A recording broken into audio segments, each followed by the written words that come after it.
Tapi kalau mereka bisa menjalankan project Greater Sunrise ini, which is hopefully mereka bisa lakukan ini, dan menurut gue penting banget diolahnya di Timor Leste. Nah kalau mereka bisa olah ini ya bersama-sama dengan bosnya mereka si Australia, kita udah kalkulasikan bahwa Timor Leste ketika mereka mengolah Greater Sunrise yang isinya adalah 5,1 miliar kubik gas alam. Gila loh, 5,1 miliar kubik gas alam. 70% dari 420 triliun bakal pergi ke Timor Leste.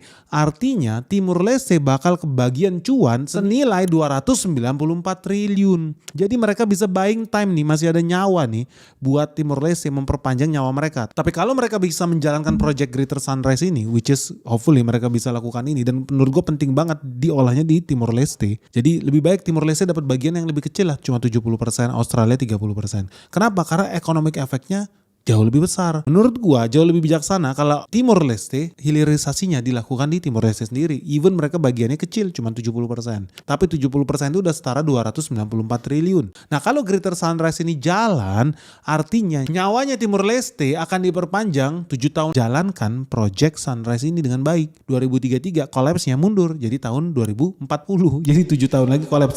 Tetap.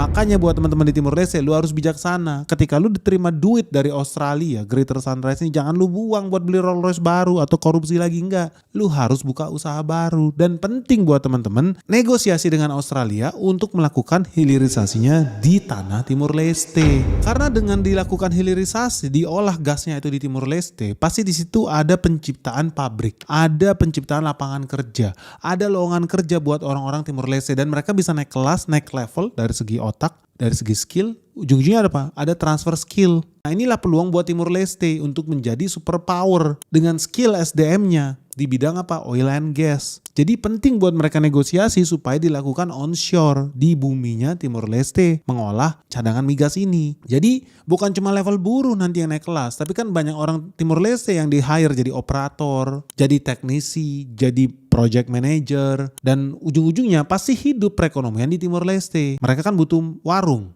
warteg, restoran, hotel, jasa pariwisata, jasa penginapan, jasa pendukung, perusahaan logistik, transportasi, jasa kepelabuhan. Ujung-ujungnya apa? Dari satu bisnis oil and gas yang namanya Greater Sunrise itu, kalau dilakukan hilirisasinya di bumi Timor Leste, walaupun Timor Leste cuma dapat 70%, tapi akan ada begitu banyak sektor pendukung yang hidup. Jadi ekonominya pasti jadi lebih bergairah nih di Timor Leste.